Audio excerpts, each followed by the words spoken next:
Bonjour à tous et bienvenue sur ce tout nouveau vlog. Alors j'espère que vous allez bien, moi ça va très bien aujourd'hui. Comme vous pouvez le voir, il fait beau, il fait ensoleillé et du coup j'en ai profité pour m'installer dans la véranda parce que c'est vrai que on n'a pas l'habitude de s'installer ici et c'est vraiment dommage. C'est un gâchis je trouve de pas venir dans cet endroit de la maison parce que quand on a décidé de louer cette maison, une des raisons pour laquelle on a eu un coup de cœur, c'était justement cette véranda. On s'est dit mais c'est incroyable d'avoir une véranda au Japon, c'est tellement rare et du coup on a eu le coup de cœur pour cette maison, surtout pour ça, et on n'en profite même pas, donc je ne comprends pas. Du coup, à partir d'aujourd'hui, je me suis dit que j'allais l'utiliser et pourquoi pas filmer la première séquence de cette vidéo ici dans la véranda. Bon, il y a juste un petit hic ici, c'est que c'est vrai qu'on est un petit peu open aux yeux de tout le monde. On n'a pas encore mis de rideau, donc forcément quand les gens passent, ils nous voient. Du coup là, il y a des gens qui sont en train de passer et de me voir parler toute seule à mon téléphone, qui se disent mais c'est qui cette folle, c'est qui cette gaijin, mais bon, on s'en fout, c'est pas grave. Pourquoi je me suis installée là aujourd'hui? Parce que j'aimerais vous présenter le sponsor de cette vidéo et je suis trop contente que ce soit eux. Franchement, c'est vraiment un plaisir de vous les présenter et vous allez voir, il y a une offre mais exceptionnelle. Cette vidéo est sponsorisée par Evenko. Alors pour ceux qui ne connaissent pas Evenko, ils vendent des culottes menstruelles, donc ça ressemble à ça. Elles sont trop belles déjà. Alors attendez, parce qu'il y a le vendeur de Pal System qui arrive, il est en train de me voir présenter des culottes, j'en peux plus. Alors je sais qu'en France vous êtes en avance parce que nous au Japon ça arrive à peine. C'est vrai que moi j'en cherchais beaucoup l'année dernière, je n'avais pas trouvé. Ces culottes menstruelles là, elles servent à remplacer du coup les serviettes hygiéniques et les tampons. Franchement, mais ça change la vie. Pourquoi on utilise des serviettes et des tampons en fait alors qu'il y a ça qui existe, et pourquoi surtout on l'a pas inventé avant? Franchement, regardez, ils m'ont envoyé d'autres modèles magnifiques. Genre quand on les porte, ça rend vraiment bien. On pourrait pas croire en fait quand vous portez ça que vous avez vos règles, enfin c'est incroyable. Et regardez celui-là pour dormir. Alors là, vous avez aucun risque de fuite, hein. Croyez-moi, pour dormir, c'est exceptionnel. Testé et approuvé par moi-même qui a des règles très abondantes. C'est très chiant la nuit quand vous avez votre serviette qui fuit et que votre lit est ensanglanté. Voilà, c'est vraiment pas agréable. Donc ça, c'est vraiment un game changer. Et donc pour les personnes qui ne connaissent pas les culottes menstruelles, quand vous les portez, vous pouvez les garder jusqu'à 12 heures et vous n'avez pas besoin d'utiliser d'autres protections. Juste une culotte comme ça suffit. Ensuite, niveau odeur. Alors comme vous le savez, je suis très sensible aux odeurs. Avec ça, vous n'avez pas les autres odeurs qui vont avec les autres protections hygiéniques généralement. La dernière fois que j'ai eu mes règles, j'ai pu porter ces culottes en allant au travail et écoutez, ça a été incroyable. Je n'ai pas eu de soucis du tout et au contraire j'étais à l'aise toute la journée, genre j'ai pas eu de sentiment d'humidité ou quoi que ce soit qu'on peut avoir de temps en temps avec le sang. Et petit détail qui compte quand même, ces culottes là elles sont fabriquées en coton bio, elles sont très agréables à porter. En plus en ce moment pour le Black Friday ils organisent une promotion incroyable, il y a moins 70% sur les culottes, ça veut dire que les culottes vous reviennent à 9,99€. En fait clairement ils y gagnent rien, c'est vraiment juste pour populariser la culotte menstruelle. Pour en profiter vous n'avez pas besoin de code promo, vous pouvez aller directement sur le site avec le lien que j'ai mis en description. Comme je l'ai dit, c'est pour le Black Friday, donc c'est une période très limitée, alors n'hésitez pas à foncer. Et nous, on retourne à notre petite vidéo. D'ailleurs, Mimi, ça va un petit peu mieux sa patte. La dernière fois, je l'ai surpris en train de courir dans la maison, de faire le foufou, et il la posait un petit peu, donc je me dis que petit à petit, ça va s'arranger. Un petit Mimi. Ah oui, ta petite patte là, toute faible.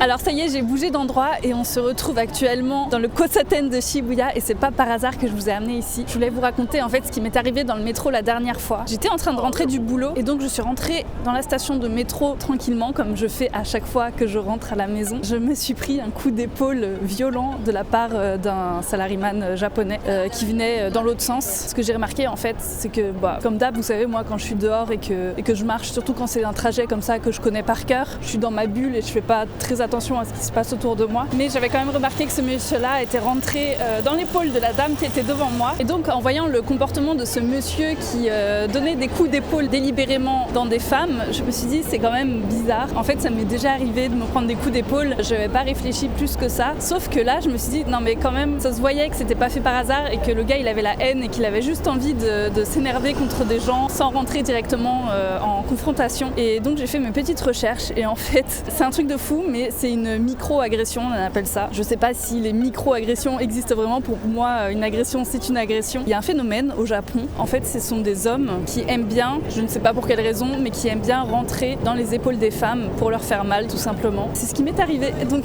voilà, je voulais vous en parler. C'est quelque chose qui arrive beaucoup en ce moment. C'est pas que ça arrive plus en ce moment, mais c'est qu'on en entend beaucoup plus parler sur les réseaux sociaux. Il y a des vidéos qui sortent sur YouTube, etc. Justement, il y a quelques jours, je suis tombée sur un reel où on voyait un homme qui faisait ça sur des femmes dans le métro. Donc ça m'a fait penser à ça et je me suis dit, ce serait peut-être intéressant de vous en parler.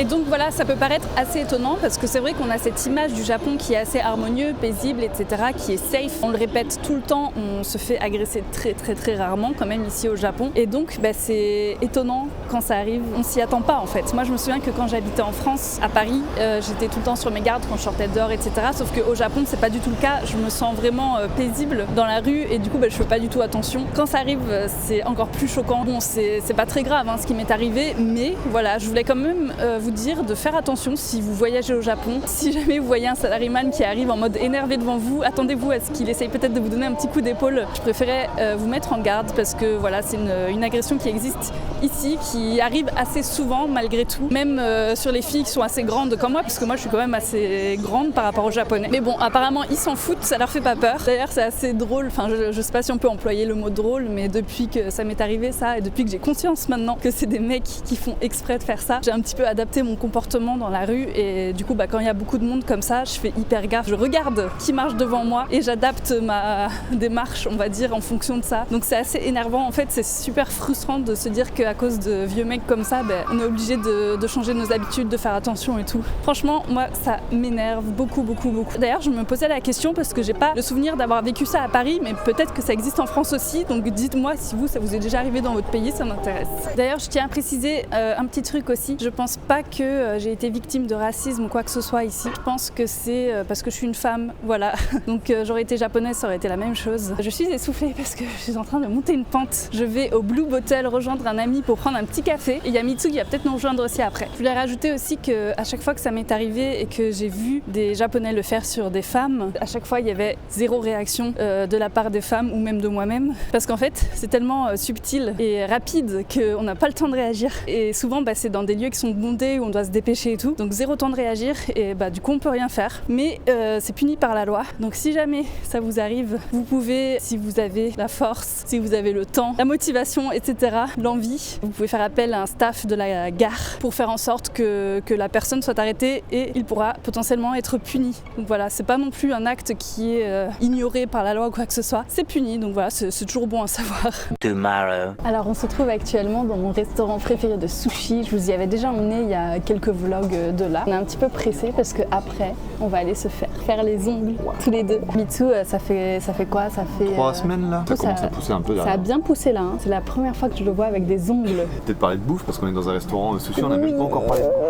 J'ai hâte là, j'ai faim. On a voulu se faire plaisir. On s'est dit, on sort pas souvent, on n'a pas l'occasion de beaucoup sortir tous les deux, tout ça. On a pris du coup le omakase, ça veut dire le choix du chef en gros si vous voulez. C'est ça. Et en plus de ça, parce qu'on est des petits gourmands, on a pris un petit menu spécial hiver. Le mec il nous a regardé, il a dit, vous prenez vraiment 2 plateaux chacun? Putain, bah oui.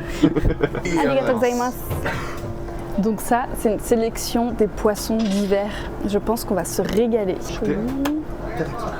Bon appétit.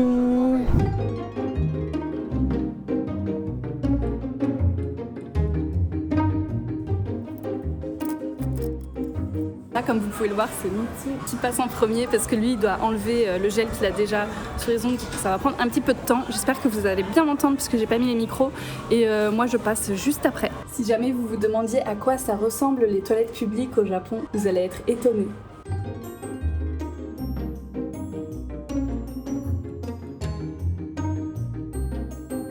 C'est fou, non? Et vous avez même des petits box comme ça, vous pouvez vous remaquiller. Et il y a des échantillons de produits que vous pouvez tester qui sont en vente dans le centre commercial. Alors c'est pas vraiment des toilettes publiques que vous trouvez dans la rue, hein. Généralement c'est dans les centres commerciaux. Ça fait toujours plaisir d'avoir des beaux endroits comme ça pour pouvoir aller aux toilettes ou se pomponner. Et une autre des raisons pour laquelle j'adore vivre au Japon en tant que maman, c'est que c'est pratique quand on a des enfants. Regardez, un petit exemple, on a un siège pour accrocher, mais pour asseoir les bébés pendant qu'on va aux toilettes. ça change la vie, c'est trop bien. Apparemment, le gel qu'ils utilisent en France, c'est pas le même qu'ici. Ah oui? Ouais. Du coup, elle peut juste nous le recouvrir, mais elle peut pas genre nous changer ou pas. Ça y est, on sort du salon de nail, je sais plus comment on dit, salon de manucure. Ouais. D'ailleurs, j'ai toujours été persuadée que ça se disait manicure et pas manucure. Pourquoi? Je sais pas, dans ma tête c'était comme ça. Ok. Je suis trop contente et c'est trop marrant parce que en fait ça s'appelle magnetic nail, ils le font avec un aimant, c'est-à-dire qu'ils te mettent le vernis. À l'intérieur du vernis il y a des petits métaux, quand ils passent l'aimant ça prend une forme spéciale, donc là ça fait comme ça. Et toi aussi C'est super joli. Bon, moi c'est du mat, hein. C'est mat black. J'ai des beaux ongles tout noirs pour mon concert de lundi. trop bien. Ah, c'est vrai que les gens savent pas. Je suis Ah oui. un concert lundi à Shibuya. Si vous êtes libre. Ça coûte 500 yens je crois en plus, donc c'est vraiment pas cher. On va prendre l'escalator. De quoi? L'entrée du concert, non? Non, c'est 3000 yens. Ah, T'inventes où est-ce que j'ai vu ça? T'inventes des prix comme Mais ça. j'ai vu écrit 500 yens sur ta story. Non. Il y a une remise Non, de 500 il y a yens. moins 500 yens si tu fais la réservation en ligne. Du coup, c'est 3000 yens, mais si tu fais la réservation en ligne, c'est 2500 yens. J'ai bugué parce que j'ai vu un truc écrit en français. Ah oui, mais tu l'avais pas vu ça? Non, la maison ensoleillée table. Tu leur montres j'ai chichi là-bas. Ah oui, Marché de bleu et plus. Ressources complexes. il y a vraiment écrit ça. Mais c'est Mais pas regarde, possible. tous les magasins, c'est des magasins de framponnés, quoi. C'est Ah, c'est génial. incroyable, mais vraiment partout quoi. J'ai chichi. On dirait un bébé, tu sais, qui t'annonce qu'il a Ouais. fait caca dans sa couche. Maman, j'ai chichi. Alors en vrai, je pense, souvent il y a du framponné qui n'en est pas. C'est-à-dire que souvent vous allez voir des mots que vous allez prendre pour du français, vous allez vous dire oh là là c'est japonais, mais en réalité c'est de l'italien, de l'espagnol, etc. Par exemple, il y a de ça 1 an, 2 ans, il y avait le café pute à côté d'où on habitait. En fait c'était le café poutet. Et il y a aussi par exemple le café veloce, mais c'est vrai que nous quand on le regarde on a l'impression que c'est écrit café veloce. Mais non c'est veloce, c'est l'italien. Donc voilà, faites attention, des fois il y a du framponné qui n'en est pas. Voilà. Donc peut-être, dites-moi s'il y a des gens qui parlent la langue de Geshishi. Ou alors peut-être que c'est vraiment un bébé qui l'a écrit, je sais pas. Alors là, on est devant un petit magasin que j'aime tout particulièrement parce que quand je passe devant, à chaque fois, j'en achète. C'est des mini Castella en boule et souvent j'en achète pour ma fille parce qu'elle adore ça, elle en raffole. Donc dès que je passe devant un magasin comme ça, je lui en achète. Ça coûte 500 yens pour un petit sachet, franchement. Arigato gozaimasu. Regardez, c'est trop mignon. Il y en a qui sont en forme de petits lapins en plus. Et ça s'appelle Haneru à Kichijoji. Si jamais ça vous intéresse, n'hésitez pas à y aller, c'est très très bon. Mon petit plaisir à moi, c'est ça, c'est des gaufres belges. Ça s'appelle Mister Waffle, il y en a plusieurs à Tokyo, c'est une chaîne. Et ils les font sur place, c'est excellent, c'est trop trop bon. Donc quand vous avez une petite faim comme ça, et ben franchement, je vous conseille, c'est excellent. C'est quel goût que t'as pris? J'ai pris le goût classique, plain. Comme ta bouche?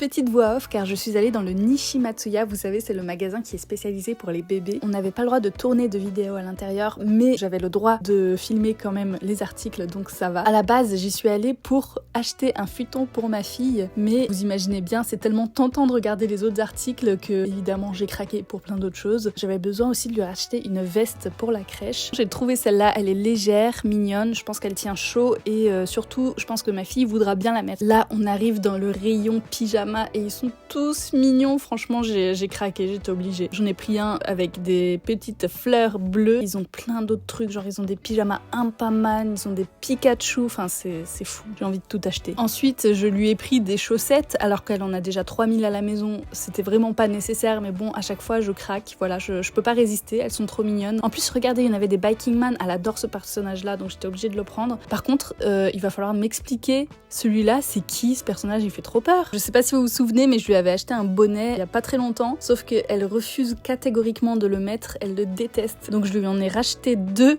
aujourd'hui. J'ai pris celui-ci, il ressemble à une casquette que j'ai déjà à la maison et qu'elle aime beaucoup donc je pense que ça lui plaira. Et aussi un petit bonnet blanc avec une licorne, tout simple, je pense que ça lui plaira. Bien sûr, j'étais obligée de lui prendre des compotes. Et enfin, on arrive au rayon futon. Grosse désillusion en arrivant dans le rayon parce que je m'y connais pas du tout en taille et tout. Enfin, j'ai vu qu'il y avait plusieurs tailles selon les âges, machin. Il y avait encore énormément de choix donc je suis restée au moins un quart d'heure devant le rayon en regardant tous les matelas parce que je savais pas lequel choisir. Franchement, je suis trop indécise, j'ai vraiment du mal quand il faut choisir quelque chose. Dans le rayon, j'ai vu qu'il y avait des sets avec le futon, la couverture, les draps, etc. Du coup, je me suis dit que j'allais choisir ça. Ça m'a coûté 9000 yens et donc le total des courses m'a coûté 18 000 yens. Bon, c'est bon, j'ai acheté tout ce dont j'avais besoin.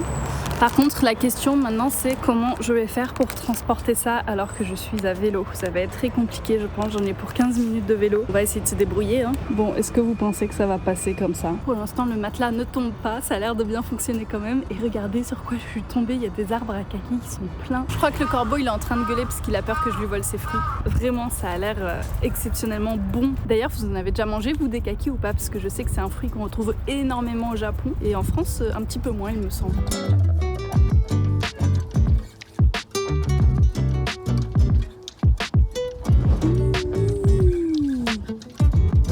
Voilà, ça m'arrive de sortir un petit peu Mimi de temps en temps pour qu'il prenne un petit peu l'air. Ça lui fait du bien d'entendre les oiseaux, tout ça. Mais bon, c'est un peu frustrant pour lui aussi, je pense, parce qu'il a envie de courir dehors. Et malheureusement, il ne peut plus. Allez, c'est parti, je vais installer ça. Alors, j'ai pas vérifié si le son était bon. Je pense que c'est ok.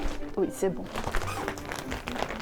Le petit oreiller est trop mignon. C'est vraiment très cool parce que dedans il y a tout. Donc il y a le futon. Oh mais c'est un grand futon, est-ce que ça va passer? Oh mais ça passe parfaitement. Quand elle est à la crèche, elle dort sur un futon comme ça aussi. Donc je me suis dit pourquoi pas en acheter un petit peu similaire. Je me suis dit que peut-être ça m'intéresserait de dormir là-dedans.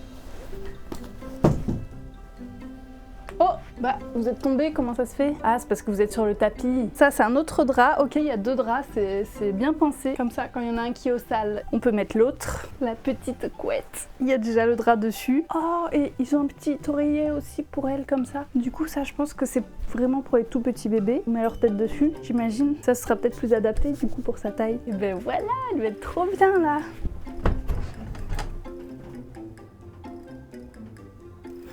Elle est quand même sympa la vue de notre balcon. Hein. Bon, sur ce, nous sommes déjà vendredi soir, donc c'est la fin de cette semaine et c'est la fin de ce vlog.